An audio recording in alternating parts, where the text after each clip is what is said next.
She hid in the Korean Mafia boss's car to escape her abusive ex. He whispered, "I'll protect you." Honestly, I didn't know the man sitting in the dark corner of that luxury sedan was the most dangerous criminal in the city. I only knew that the man hunting me down the street was going to trade my body to pay off his gambling debts. If the idea of escaping a monster only to land in the lap of a dragon makes your heart race, hit that like button. Subscribe right now and tell us your city and the time you are watching, because the choice I make in the next 10 seconds changes my life forever. The bruise on my upper arm was yellowing, looking like a fading map of where Kyle's fingers had dug in 3 days ago because I bought the wrong coffee brand. That was my life. A calculated navigation of eggshells, ensuring my breathing wasn't too loud. I stayed because I believed him when he said no one else would want someone like me. Someone who took up too much space, whose weight was his favorite weapon to use against her self-worth. I stayed until this morning, when I found the burner phone taped beneath the bathroom sink. It was full of texts about selling me. He wasn't just going to hurt me this time. He was going to trade me. That was the catalyst.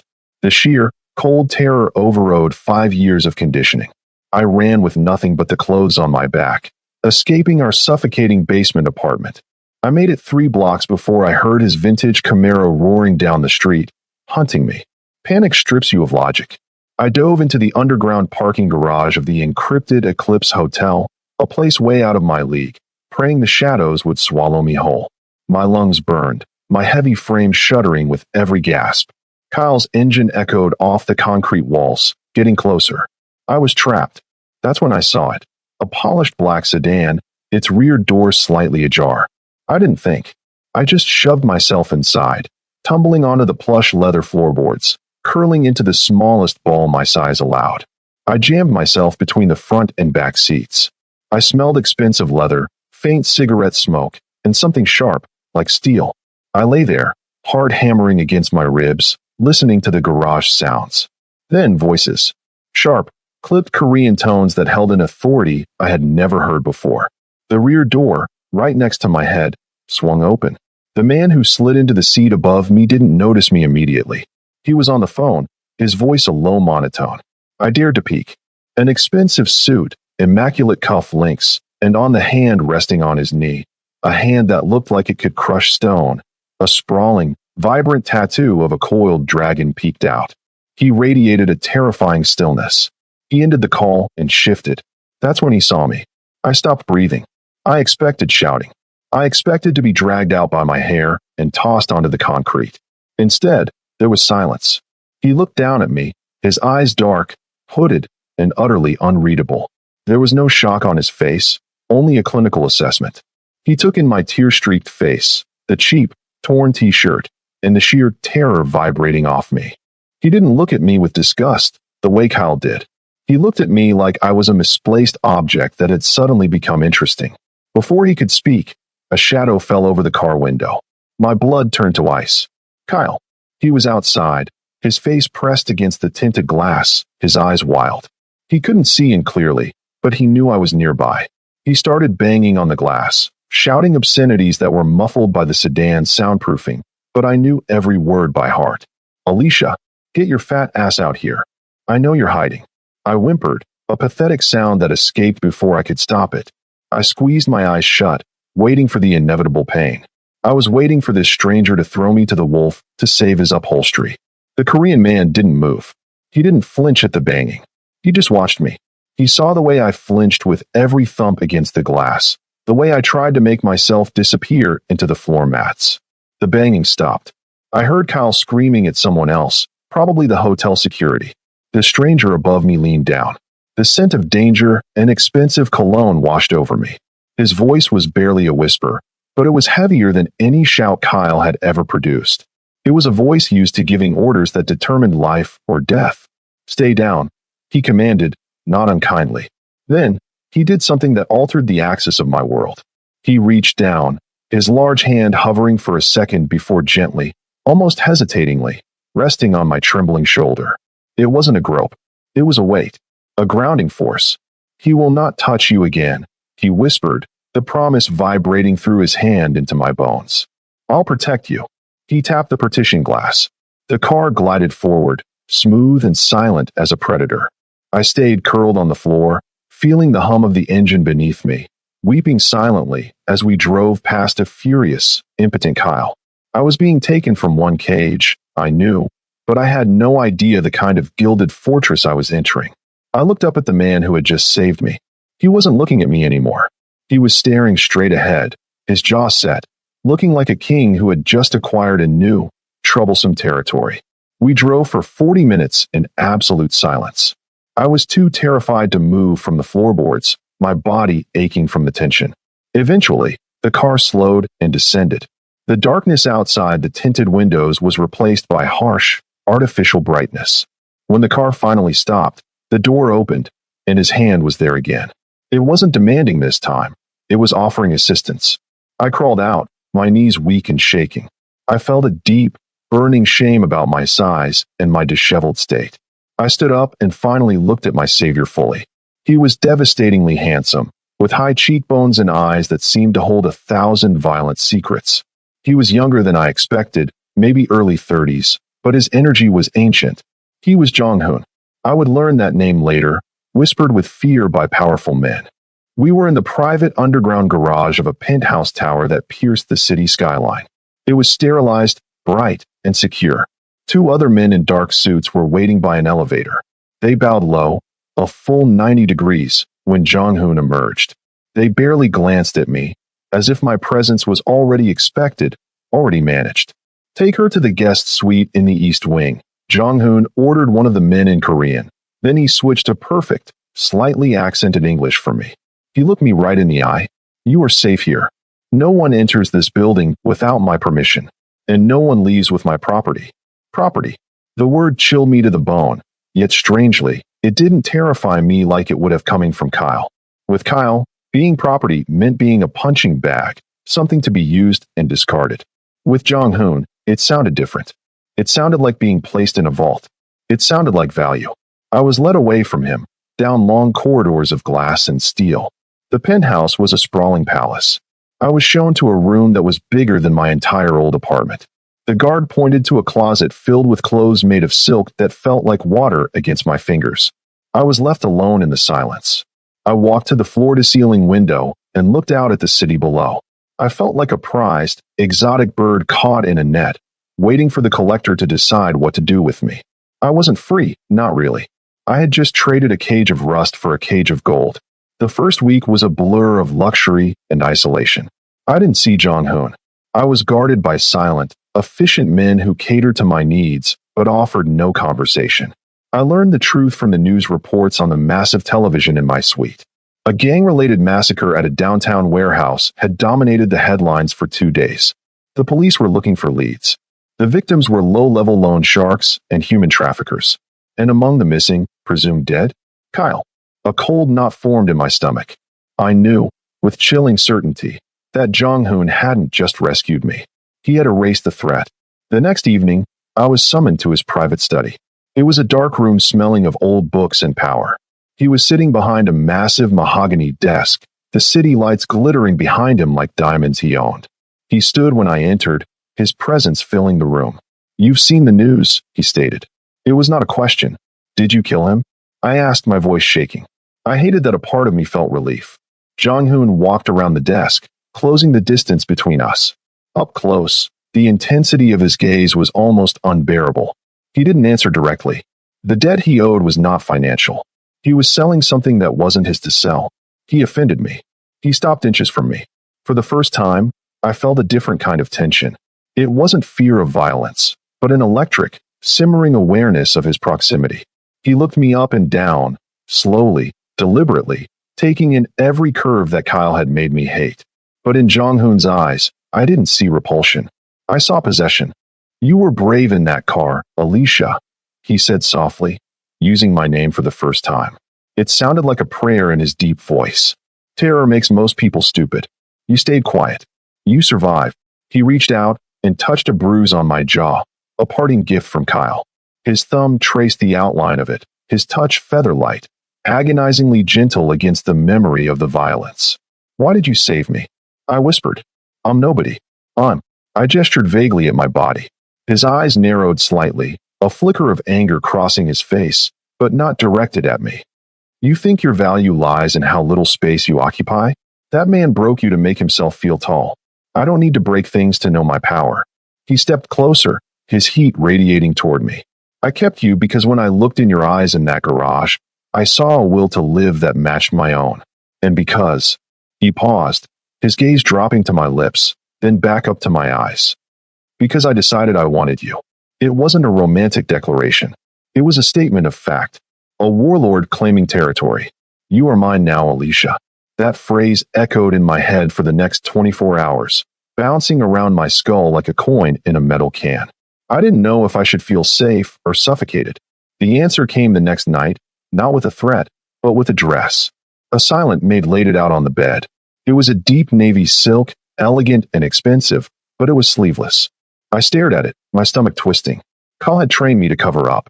He told me my arms were too big, too flabby, too ugly to be seen. But more than that, my upper arms were a canvas of old bruises and fading yellow marks. Wearing this meant showing the map of my shame. When I walked into the dining room, I felt naked. Jong-hoon was already seated at the head of a table long enough to seat 20 people. He dismissed the staff with a wave of his hand, leaving us alone in the cavernous room. The silence was loud. I sat to his right, staring at the gourmet spread, steak, roasted vegetables, rich sauces. I didn't move to serve myself. Jong-hoon watched me over the rim of his wine glass. You aren't eating.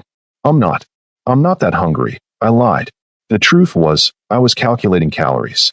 Kyle used to pinch my waist before dinner and tell me I had had enough before I even took a bite. The old voice was still screaming in my head. Jong-hoon set his glass down. The sound was sharp against the wood. He stood up, picked up his own fork and knife, and walked over to me. I flinched, expecting him to critique my appearance. Instead, he cut a piece of the prime steak from the platter and placed it directly onto my empty plate.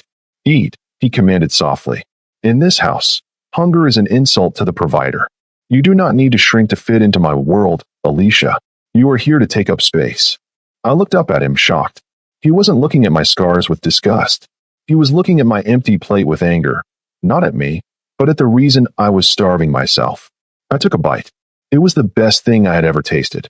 I don't know how to do this, I admitted, my voice trembling. I don't know how to be a kept woman. You are not kept, he corrected, his voice dropping an octave. You are shielded. There is a difference. The next morning, the gilded cage opened, but only slightly. Jong-hoon decided that my wardrobe was insufficient for my new station. He didn't ask if I wanted to go shopping. He simply announced that we were leaving. We took the black sedan to the most expensive fashion district in the city. The buildings were all glass and chrome, screaming wealth. When we pulled up to a boutique that looked more like a museum than a store, Jong-hoon didn't get out. He was on a call, speaking rapid-fire Korean with a look of intense concentration. Go inside, he told me, handing me a black credit card that felt heavier than steel. My guard will stand by the door. Get whatever you want. I walked in, feeling like an imposter in my own skin. The air inside smelled like money. 2 sales assistants, young women with sharp eyes and fake smiles, looked up. Their smiles dropped instantly when they saw me. I wasn't their usual clientele. I was a plus-sized black woman wearing borrowed clothes, walking into a store where the mannequins were size 0. I browsed a rack of coats, trying to find my size. One of the assistants approached. She didn't offer to help. She stood too close, her arms crossed. We don't carry sizes for your body type here, she said, her voice dripping with polite venom. The discount outlet in the basement across the street might have something that fits. My face burned. It was the same humiliation I had felt 1,000 times before. I started to back away, mumbling an apology, ready to flee. Then, the bell above the door chimed. The temperature in the room seemed to drop 20 degrees. Jong-hoon walked in. He must have seen my face through the window. He didn't look at the clothes. He looked at the sales assistant. Is there a problem? His voice was quiet, deadly. No, sir. The girl stammered, flushing pink. We were just advising the lady on our sizing. Jong-hoon didn't yell. He turned to the manager who had rushed over. Pull the sales records for the last hour. I am buying every item in this store's current inventory. The manager gasped. Sir, everything, he repeated. Except for her job. He pointed at the rude girl. Fire her. Now, or I burn this building's reputation to the ground by morning. The girl was sobbing within seconds. Jong-hoon turned to me, ignoring the chaos he had just caused. He reached out and lifted my chin with his finger, forcing me to look him in the eye. "Do not lower your head," he said, loud enough for everyone to hear. "You are with me, and anyone who disrespects you is disrespecting the hand that feeds this city." He didn't just buy me clothes. He bought my dignity back. I realized then that his protection wasn't passive. It was a weapon, and he had just fired the first shot. While Jong-hoon was gone, the penthouse felt less like a fortress and more like a tomb. I couldn't just sit around and wait to be fed like a pampered pet.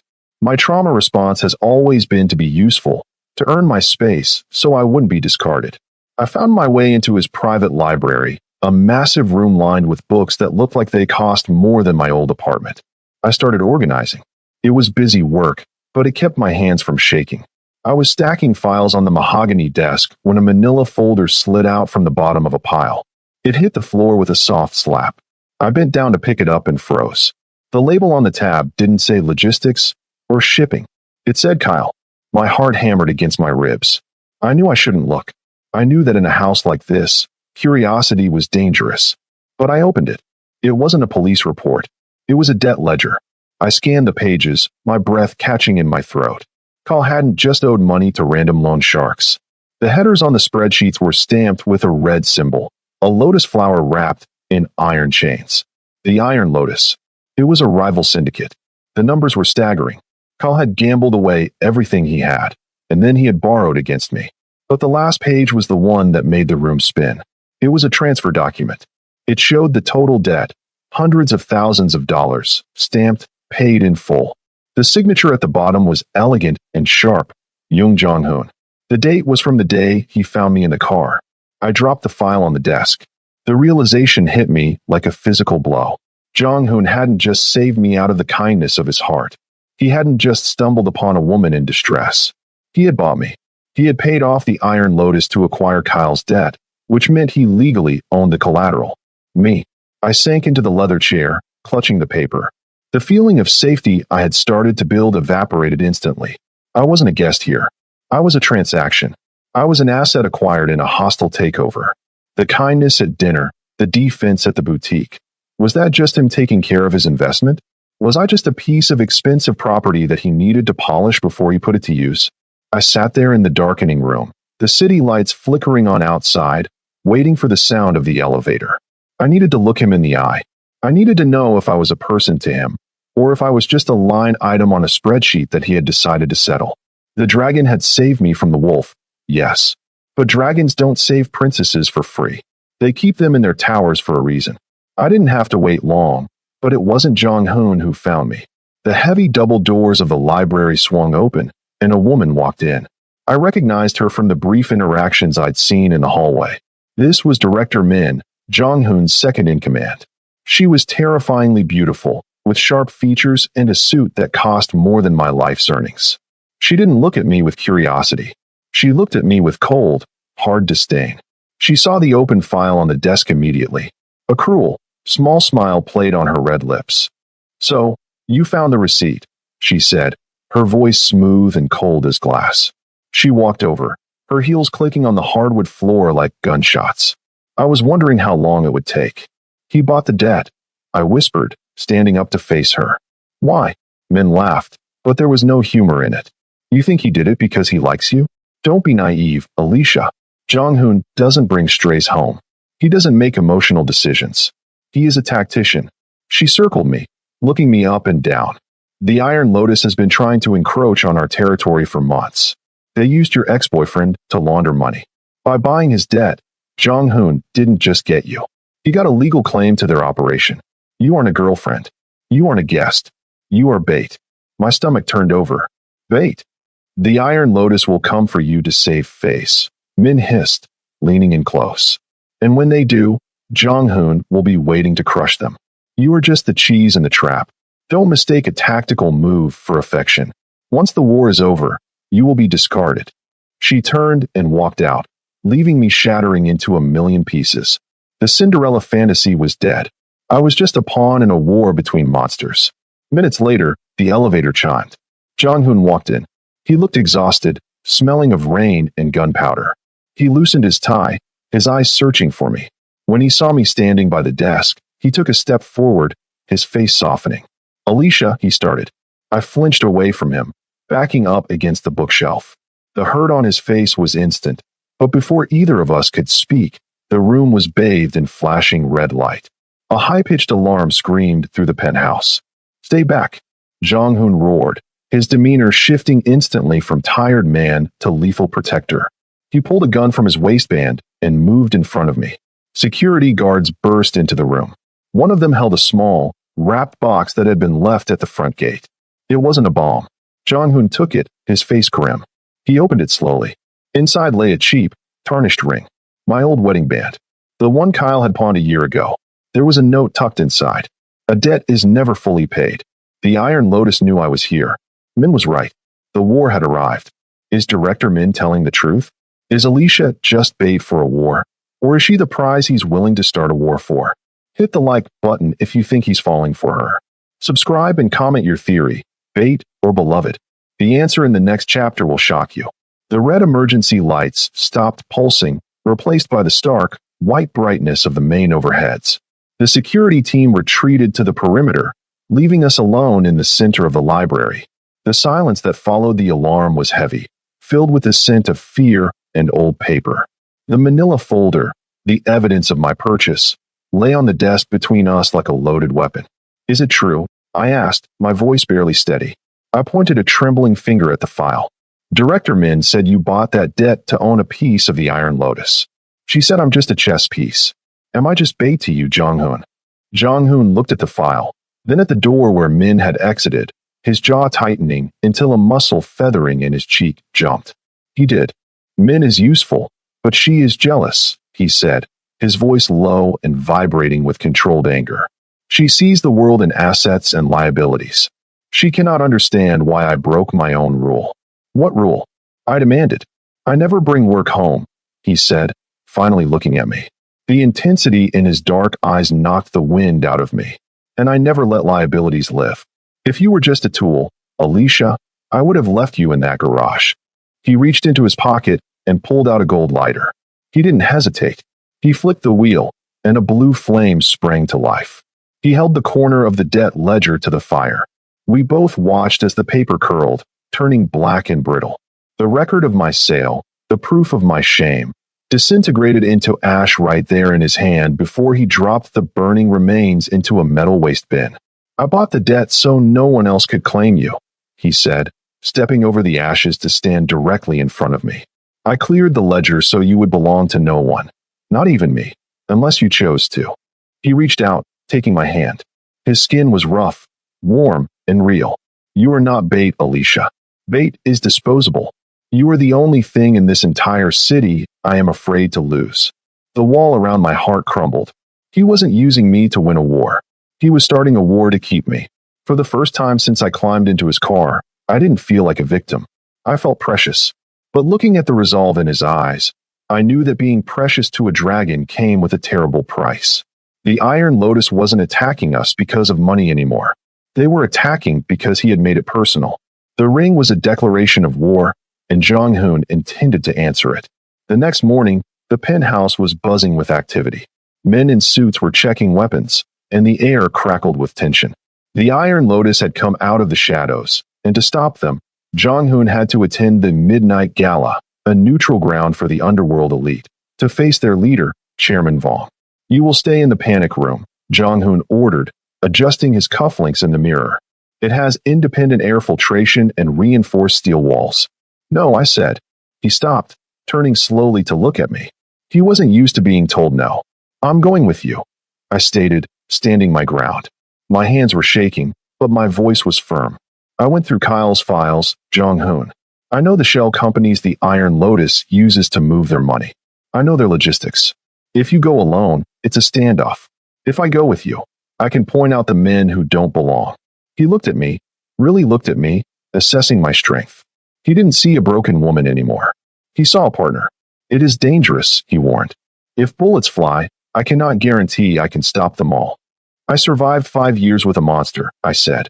"I can handle a dinner party." A slow, proud smile touched his lips. "Then go get dressed. We leave in an hour." The dress was emerald velvet, deep and rich, hugging every curve I used to hide. It had long sleeves that covered my bruises, high-necked and regal. When I looked in the mirror, I didn't see the frightened girl from the basement apartment. I saw a queen preparing for battle. Walking into the gala on his arm was like stepping into a lion's den. The ballroom was filled with the city's most dangerous people. The music stopped the moment we entered. Hundreds of eyes turned to us. They looked at Jong-hoon, the dragon of soul, and then they looked at me. A plus-sized black woman standing tall beside the most powerful man in the room. I heard the whispers. I saw the sneers. But then I felt Jong-hoon's hand tighten on my waist, pulling me flush against his side. It was a possessive, defiant grip. He walked us through the crowd, parting them like the Red Sea. He wasn't hiding me. He was parading me.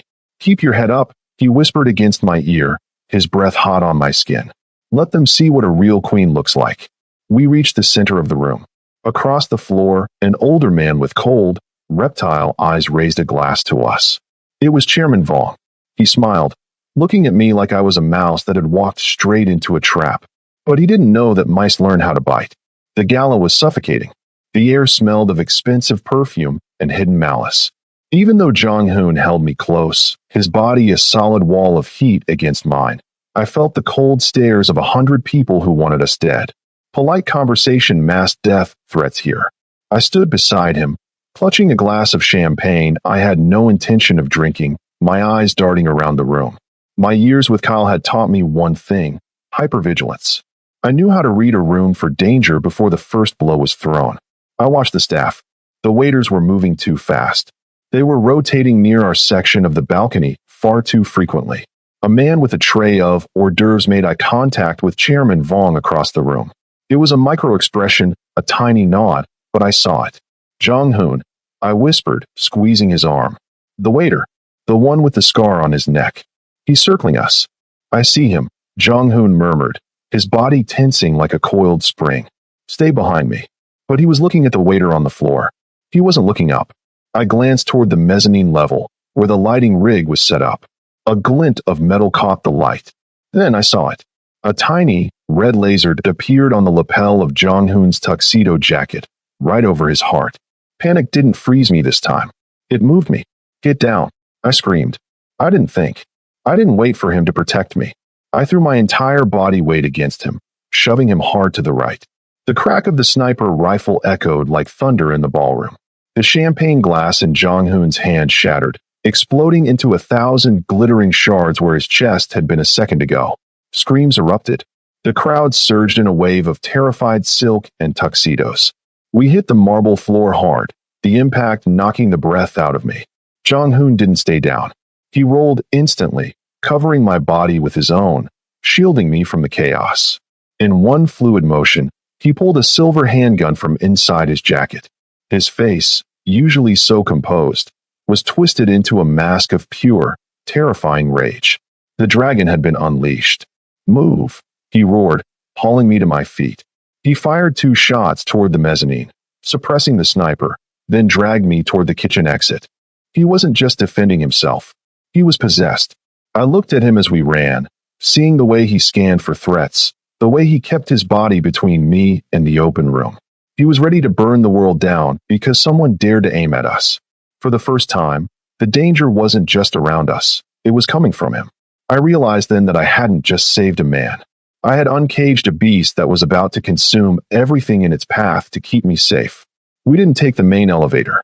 We scrambled through the kitchen, slipping on spilled wine and broken glass, bursting out into the loading dock where a nondescript gray van was waiting. It wasn't the luxury sedan. This was an escape vehicle. The driver, a man I didn't recognize, threw the back doors open, and we dove inside just as bullets sparked against the concrete wall behind us. The drive was frantic. Jong-hoon didn't let go of me for a second. We sped away from the glittering city center, heading toward the dark, industrial outline of the shipping docks. This was the underbelly of his world, a place of rust and shadows. We stopped at a stack of shipping containers that had been converted into a makeshift safe house. It was cold, smelling of salt water and oil. Inside, there was a cot, a table, and a first aid kit. It was a stark, gritty contrast to the penthouse luxury we had left behind an hour ago. Are you hurt? Jong-hoon demanded, his hands roaming over my arms and shoulders, checking for injuries. I'm fine. I panted, adrenaline still coursing through my veins. I'm okay. You're bleeding, he said, his voice cracking. I looked down. A jagged tear in my velvet sleeve was soaked in dark red. I must have cut my arm on the debris when we hit the floor. I hadn't even felt it. Jong-hoon grabbed the medical kit. He sat me down on the cot and began to cut away the ruined fabric. His hands, which had been steady enough to fire a gun moments ago, were shaking. You pushed me, he whispered, dabbing antiseptic on the graze. He looked up, his dark eyes wide with a mixture of awe and horror. You saw the laser. You saved my life, Alicia. I couldn't let them take you, I said simply. He stopped cleaning the wound.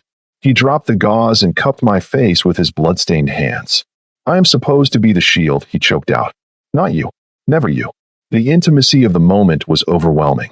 In this rusted metal box, stripped of his wealth and his suits, he was just a terrified man holding the woman he loved. Then, the lights cut out. The container was plunged into darkness. A second later, red emergency strobes began to flash, accompanied by the hiss of electronic locks sealing the heavy metal doors. Jong-hoon stood up instantly, pushing me behind him. He checked his phone. No signal. The driver, he growled. He's gone. We weren't safe. We had been herded here. The sound of heavy boots on metal echoed outside, surrounding us. The Iron Lotus hadn't missed at the gala. They had just forced us into a smaller cage. There was no way out. The air inside the container was freezing, stinging my exposed skin. Outside, the heavy thud of boots stopped. Silence fell, which was worse than the noise. It meant they were getting into position. They were setting up a kill box. Jong-hoon turned to me. The panic was gone from his face, replaced by a terrifying calm. He reached behind his back and pulled out a heavy black pistol. He pressed it into my shaking hands. The metal was warm from his body heat. Listen to me, he said, his voice steady. There is a hatch in the floor behind those crates. It drops into the drainage tunnel. When I open the door, they will focus on me. You drop down. You run. No, I whispered, clutching the gun. I'm not leaving you. He grabbed my shoulders, his grip hard.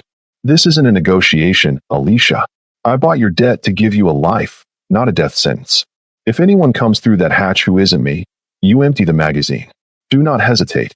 I realized then what he was doing. He wasn't formulating a strategy to win. He was planning a sacrifice to let me escape. The transaction was over. This wasn't business. This was love. He leaned in, pressing his forehead against mine for a split second. A silent goodbye. Then he turned. He kicked the heavy metal door open and sprinted out into the darkness, firing 2 shots into the air to draw their attention. Gunfire erupted immediately, a deafening roar that shook the walls. I didn't go for the hatch. I couldn't. I dropped the gun and scrambled up the rusty maintenance ladder attached to the wall, climbing toward the crane controls overhead. I pushed open the top grate and crawled into the operator's cab. Below me, the dock was a chaotic scene of muzzle flashes. I saw Jong-hoon pinned behind a stack of pallets, outnumbered. And then I saw him. The driver, the man who had brought us here. He was flanking Jong-hoon, moving silently through the shadows with a shotgun raised, aiming at Jong-hoon's exposed back. Jong-hoon didn't see him. He was focused on the men in front. He was seconds away from execution. He walked into fire for me. Now, I have 1 second to save his life. If you believe loyalty is worth dying for, hit the like button right now. Subscribe, because what I do next changes the history of the Jung Syndicate forever. I grabbed the heavy control levers. They were cold and stiff with age. I looked down at the traitor aiming at the man who had given me back my dignity. I didn't feel fear anymore. I felt a cold, hard rage. I wasn't just a survivor. I was the dragon's partner. I gripped the controls. I slammed the lever forward with both hands, screaming with the effort. The hydraulic gears of the massive crane groaned, a screech of metal on metal that tore through the night. The heavy steel shipping container dangling from the cables swung violently to the left. The driver looked up too late. The corner of the multi-ton container smashed into him and the stack of crates he was using for cover. The impact shook the ground like an earthquake. Wood splintered, metal shrieked, and the traitor was buried instantly under a mountain of debris. The battlefield went silent for a heartbeat. Everyone froze. Jong-hoon turned. He looked up at the crane, seeing the container swaying, seeing me in the cab, realizing I hadn't run, realizing I had fought. That moment changed him. Seeing me intervene triggered something primal. He didn't cover his head or retreat. He moved. The dragon was fully unleashed. He vaulted over the pallets, moving with a speed and violence that was terrifying to watch. He closed the distance on the remaining 3 assassins before they could recover from the shock. It was brutal. It was efficient. It was final. He didn't fire his weapon again. He used his hands, his knife, his rage. Within 30 seconds, the dock was silent. The only sound was the creaking of the crane cables swaying in the wind and my own ragged breathing fogging up the glass of the operator's cab. Jong-hoon stood amidst the carnage. He walked over to the crushed debris where the driver lay. He didn't look away. He confirmed the kill with a cold, impassive stare. Then, he holstered his weapon and looked up at me. I climbed down the ladder, my legs feeling like jelly. I hit the concrete and stumbled. I expected him to be angry that I disobeyed him. I expected him to yell at me for putting myself in danger.